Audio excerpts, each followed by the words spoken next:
السلام عليكم ورحمة الله وبركاته. السلام عليكم ورحمة الله وبركاته.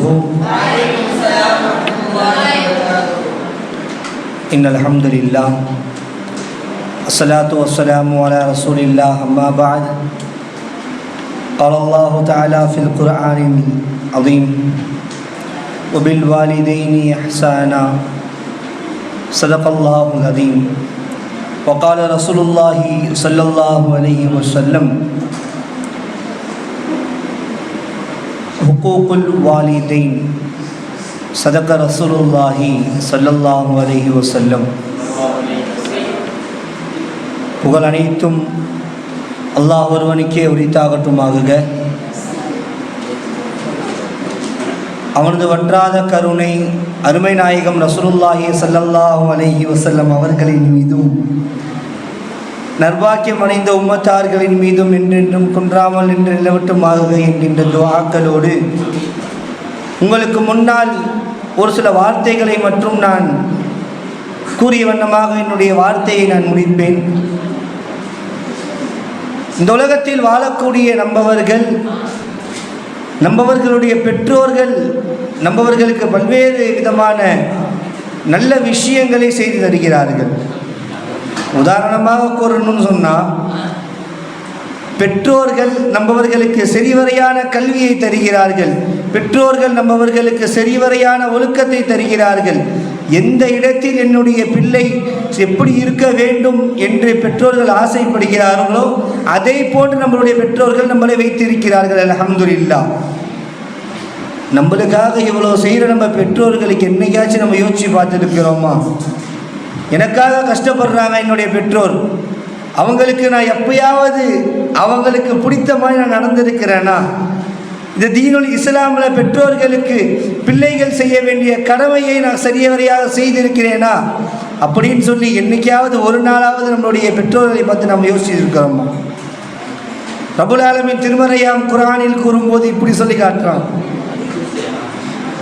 வஅபுதுல்லாஹ், அல்லாஹ்வை நீங்கள் வணங்குங்கள், வலா துஷ்ரிகு பிஹி ஷைஆ, எந்த ஒரு விஷயத்தை கொண்டும் அவனுக்கு நீங்கள் இணை வைக்காதீர்கள் என்பதாக அல்லாஹ் தஆலா சொல்றான்.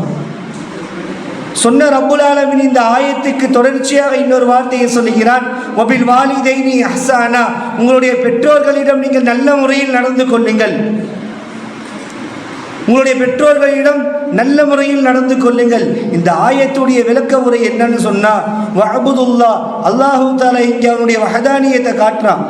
அதற்கு பிறகு அல்லாஹு தஆலா ஒரு மனிதன் எவ்வாறு இருக்க வேண்டும் சொல்லிட்டு நீ அல்லாஹு மட்டும்தான் வணங்க வேண்டும் என்கின்ற ஒரு உத்தரவை போட்ட ரப்புல் ஆலமீன் அடுத்தது சொல்றது, வபில் வாலிதைனி இஹ்சானா, உங்களுடைய பெற்றோர்களுக்கு நீங்க நல்லுபகாரம் செய்யுங்க. நம்மள நிறைய பேர் யோசிச்சு பார்க்கலாம், என்னுடைய பெற்றோர்களுக்கு நான் எப்பயுமே நல்லுபகாரம் தானே செஞ்சுட்டு இருக்கிறேன், அவங்க சொல்லக்கூடிய எல்லா விஷயத்தையும் நான் கேட்குறேன், அவங்க சொல்லக்கூடிய இடத்துல நான் இருக்கிறேன், அவங்க சொல்லக்கூடிய கல்வியை நான் படிக்கிறேன். இந்த எல்லா விஷயமும் நம்மள்ட்ட இருக்கலாம். ஆனால் ரப்புல் ஆலமீன் குர்ஆனில் சொல்லக்கூடிய ஒரு சில விஷயத்தை மட்டும் நான் உங்களுக்கு கூறி விடைபெறுவேன். அல்லாஹ் தஆலா குர்ஆனில் சொல்லும்போது சொல்கிறான், இந்த ஆயத்துக்கு தொடர்ச்சியாக சொல்லும்போது சொல்கிறான், வலா தகுல் லஹுமா உஃபின் ஃபலா தகுல் லஹுமா உஃபின், உங்களுடைய பெற்றோர்களை பார்த்து சீ என்கின்ற ஒரு வார்த்தையை கூட நீங்கள் பயன்படுத்தாதீங்கன்னு சொல்லி அல்லாஹ் தஆலா சொல்கிறான். பெற்றோர்கள் நம்ம நல்லா தெரிஞ்சுக்கணும், இந்த உலகத்தில் ஒருத்தன் தப்பு செஞ்சிட்டான்னு சொன்னால் எப்படிப்பட்ட வார்த்தையை நம்ம கொண்டு அவனை திட்டுவோம்னு சொல்லி நம்மளுக்கு தெரியும். அதே நம்மளுடைய பெற்றோர்கள் நம்ம ஏதாவது தப்பு செஞ்சுட்டா நம்மளை அடிக்குவாங்க, நம்மளை திட்டுவாங்க, அதற்கான உரிமை பெற்றோர்களுக்கு இருக்குது. நல்லா யோசிச்சு பாருங்க, ஒரு நேரத்தில் நம்மளுடைய பெற்றோர்கள் நம்மளை ஏதாச்சும் திட்டாங்கன்னு சொன்னால், ஒரு வயதுக்கு அப்புறம் நம்மளுடைய பெற்றோர்கள் நம்மளை திட்டாங்கன்னு சொன்னால் நம்ம வாயிலேருந்து வரக்கூடிய வார்த்தை ஒரே வார்த்தை, என்ன எதுக்கு நீ திட்டுற, என்னை திட்டக்கூடிய உரிமை உனக்கு இருக்குதான்னு சொல்லி நம்ம கேட்குறோம். அல்லாஹ் தஆலா இதை சொல்லலை, இன்னும் சொல்கிறான், வலா தகுல் லஹுமா உஃபின், சீன் கூட உங்களை பெற்றோர்களை பார்த்து நீங்கள் சொல்லாதீங்க. இதற்கான தஃப்சீரில் இமாம்கள் எழுதுகிறாங்க, இந்த சீ அந்த வார்த்தை என்ன வார்த்தைன்னு சொன்னால், இந்த சீ அந்த வார்த்தைக்கான தஃப்சீரில் இமாம் எழுதும்போது கரெக்டாக எழுதுகிறாங்க. என்னன்னா, உங்களுடைய பெற்றோர்களுக்கு ஒரு வயசு வரும். உதாரணமாக பெற்றோர்களுக்கு 70 வயசு ஆயிடுச்சுன்னு சொன்னால் அவங்களுடைய எல்லா செயல்பாடும் ஒரு குழந்தையுடைய செயல்பாடாக மாறிடும். ஒரு குழந்தை ஒரு வயசில் இருக்கும்போது எப்படி இருக்குமோ அந்த செயல்பாடு அவங்கள்ட்ட இருக்கும். அப்படி இருக்கும்போது உன்னுடைய பெற்றோர்கள் தன்னுடைய சுய தேவைகளையும் அவங்களால சரி செய்ய முடியாது. அந்த சுய தேவைகளையும் நம்மவர்கள் தான் சரி செய்யக்கூடிய நிலைமை இருக்கும். அந்த நிலையிலையும் உன்னுடைய பெற்றோர்களை பார்த்து நிச்சயம் ஒரு வார்த்தை கூட சொல்லிடாதுன்னு சொல்லி ரப்புல் ஆலமீன் குர்ஆனில் சொல்லி காட்டுறான். இந்த ஒரு சில விஷயம் மட்டுமல்ல, பல்வேறு இடத்துல நம்மவர்கள் பார்க்கும்போது இன்னொரு ஆயத்தில் அல்லாஹ் தஆலா சொல்லும்போது ஒரு துவாவை நம்மளுக்கு கற்றுத்தரான். என்ன துவா? நம்ம எல்லாம் தொழுகையில் ஓதக்கூடிய துவா தான் அது. குர் ரப்பி, நீங்கள் சொல்லுங்க, ரப்பி என்னுடைய இறைவா, இரஹம்ஹுமா, அந்த 2 பேருக்கு நீ கிருபை காட்டுவாயாக, ரஹமத்து செய்வாயாக. எப்படி? கமா ரப்பயானி சகீரா, நாங்கள் சின்ன வயசில் இருக்கும்போது எப்படி எங்கள் மேலே அவங்க இரக்கம் காட்டினாங்களோ அதே மாதிரி நீ என்னுடைய பெற்றோர்கள் மீது இரக்கம் காட்டுன்னு சொல்லி ரப்புட்ட நம்ம துவா கேட்பதாக ரப்பு நம்மளுக்கு துவா சொல்லி தரோம்.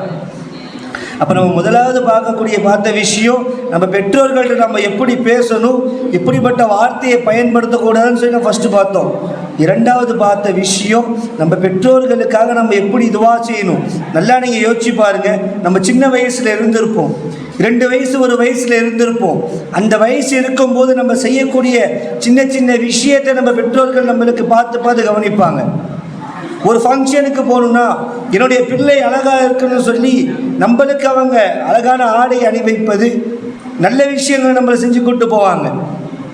இப்படியெல்லாம் செஞ்ச பெற்றோர்கள் ஒரு நேரத்தில் முதியோர்களாகி அவங்க எந்த வேலையும் செய்ய முடியாமல் இருக்கும்போது இப்போ சமுதாயத்தில் நடக்கக்கூடிய பல்வேறு விஷயங்கள், எல்லா நபர்களும் செய்யக்கூடிய விஷயம் என்ன தெரியுமா? எங்கள் பெற்றோர்களுக்கு வயசாயிருச்சா, போய் அவங்கள முதியோர் இல்லத்தில் சேர்க்குறாங்க. உங்கள் பெற்றோர்களுக்கு வயசாச்சுன்னா போய் முதியோர் இல்லத்தில் சேர்க்குறாங்க. அதற்கான காரணம் என்ன? அவங்களுடைய வாழ்க்கையில் சின்ன வயசில் அவங்க பெற்றோர் அவங்களை எப்படி வளர்த்தாங்கன்னு சொல்லி இவங்க மறந்துடுறாங்க. மறந்த காரணம்தான் பெற்றோர்களை முதியோர் இல்லத்தில் போய் சேர்க்கிறது. இறுதியாக ஒரு விஷயத்தை மட்டும் நான் சொல்லிக்கிறேன். ரப்புல் ஆலமீன் குர்ஆனில் இந்த இடத்துல ஒரு 3 விஷயத்தை வச்சு அல்லாஹ் தஆலா பேசும்போது சொல்லி காட்டுறான். ஒரு விஷயத்தை வச்சு இன்னொரு விஷயத்தை ஒப்பிட்டு காட்டுறான். அதில் ஃபஸ்ட்டு வார்த்தை அத்தியுல்லாஹ, நீ அல்லாஹ்வை பின்பற்று, வ ரசூலுஹு, மேலும் அவனுடைய ரசூலையும் பின்பற்று. இங்கே ஒருத்தர் இப்படி பண்ணுறான், அல்லாஹ்வை பின்பற்றுவ ரசூலுல்லாஹ்வை பின்பற்ற மாட்டேன்னு சொன்னால் அவனுடைய ஈமான் அவன்கிட்ட சரிவரையாக இருக்காது. 2வது இடத்துல அல்லாஹ் தஆலா சொல்கிறான், தொழுகையுடைய ஆயத்தை நம்ம பார்த்துருப்போம், ஜகாத்துடைய ஆயத்தை பார்த்துருப்போம். வகீமுஸ் ஸலாத்த வ ஆத்துஸ் ஜகாத், நீங்கள் தொழுகையை நிலைநாட்டுங்கள், மேலும் ஜகாத்தை தாருங்கள். ஒருத்தன் தொழுகையை மட்டும்தான் தொழுவேன், ஜகாத்து நான் சரிவரையாக தரமாட்டேன்னு சொன்னால் அவனுடைய தொழுகையில் பாதிப்பு இருக்கிற அர்த்தம். இறுதியாக ஒரு இடத்துல அல்லாஹ் தஆலா சொல்லும்போது சொல்கிறான், அனிஷ்குரிலி, எனக்கு நீங்கள் நன்றி செலுத்துங்கள். யாருக்கு? அல்லாஹ்வுக்கு நன்றி செலுத்துங்கள். வலில் வாலிதைனி, மேலும் உங்களுடைய பெற்றோர்களுக்கு நீங்கள் நன்றி செலுத்துங்கள். இந்த இடத்துல நல்லா நீங்கள் கவனிக்கணும். ஃபஸ்ட்டு 2 இடத்துல அல்லாஹ் தஆலா சொன்ன வார்த்தை அத்தியுல்லா, அல்லாஹ்வை பின்பற்றுங்கள், வ ரசூலுஹு, அவனுடைய ரசூலை பின்பற்றுங்க. 2ல் 1 போச்சுன்னா காலி, ஈமான் நம்மள்கிட்ட போயிடும். 2வது அகீமுஸ் ஸலாத்த வ ஆத்துஸ் ஜகாத், இதுலேயும் 2ல் 1 போச்சுன்னா அவ்வளோதான், ஈமானில் குறைபாடு. கடைசி சொல்லக்கூடிய விஷயம் அவனுடைய உபூதியத்தை காட்டக்கூடிய விஷயம். நம்ம முஸ்லீமாக இருக்கணுமா இருக்கக்கூடாதுன்றது இந்த ஒரு விஷயத்தில் இருக்குது. அனிஷ்குரிலி, எனக்கு நீங்கள் நன்றி செலுத்துங்க. நான் உங்களுக்கு கொடுத்த நியாமத்துக்கு எனக்கு நீங்கள் நன்றி செலுத்துங்க. இது மட்டும் இல்லாமல் அல்லாஹ் தஆலா அடுத்து சொல்கிறான், வலி வாலிதி, மேலும் உங்களுடைய பெற்றோர்களுக்கு நன்றி செலுத்துங்கன்னா அல்லாஹ் தஆலா அவனையும் குறிப்பிட்டு காட்டுகிறான், பெற்றோர்களையும் குறிப்பிட்டு காட்டுகிறான். நம்ம பல்வேறுபட்ட ஹதீஸ்களை பார்க்குறோம். தாய் தந்தையுடைய சிறப்பு உண்டான ஹதீஸை பார்க்குறோம், தாயுடைய சிறப்பான ஹதீஸை பார்க்குறோம், தந்தையுடைய ஹதீஸை பார்க்குறோம். ரப்புடைய அல்லாஹுடைய பொருத்தத்தில் ரப்புடைய பொருத்தம் இருக்குன்னு பார்க்குறோம், அல்லாஹுடைய கோபத்தில் ரப்புடைய கோபம் இருக்குன்னு பார்க்குறோம், தாயுடைய காலடி கீழே சோனம் இருக்குன்னு பார்க்குறோம். இதையெல்லாம் தெரிஞ்ச நம்மளுக்கு ஒரு விஷயம் தெரியல, என்னுடைய பெற்றோர்கள்ட்ட நான் எப்படி இருக்குன்னு சொல்லி நம்மளுக்கு தெரியதில்லை. அப்போ இங்கே இருக்கக்கூடிய எல்லா நபர்களும் அவங்களுடைய உள்ளத்தில் ஒரு விஷயத்தை சரிவரையாக எடுத்துக்கணும். இந்த உலகத்தில் வாழும்போது நம்ம எந்த விஷயத்தில் வேணால் கோட்டை விடலாம், ஆனால் நம்மளுடைய பெற்றோர்களுடைய விஷயத்தில் நம்மவர்கள் கோட்டை விடக்கூடாது. நம்ம பெற்றோர்களுக்கு தரக்கூடிய கண்ணியத்தை நம்மவர்கள் தர வேண்டும். நம் பெற்றோர்களுக்கு நம்ம பேசக்கூடிய வார்த்தைகளை சரிவரையாக பேசணும். இது எல்லாம் ஒரு நபர்கிட்ட இருந்துச்சுன்னு சொன்னால் அந்த பெற்றோர்களுடைய துவா அவன்கிட்ட கிடைக்கும்னு சொல்லி என்னுடைய வார்த்தைக்கு விடைபெறுகிறேன். அஸ்ஸலாமு அலைக்கும் வரஹ்மத்துல்லாஹி வபரகாத்துஹு.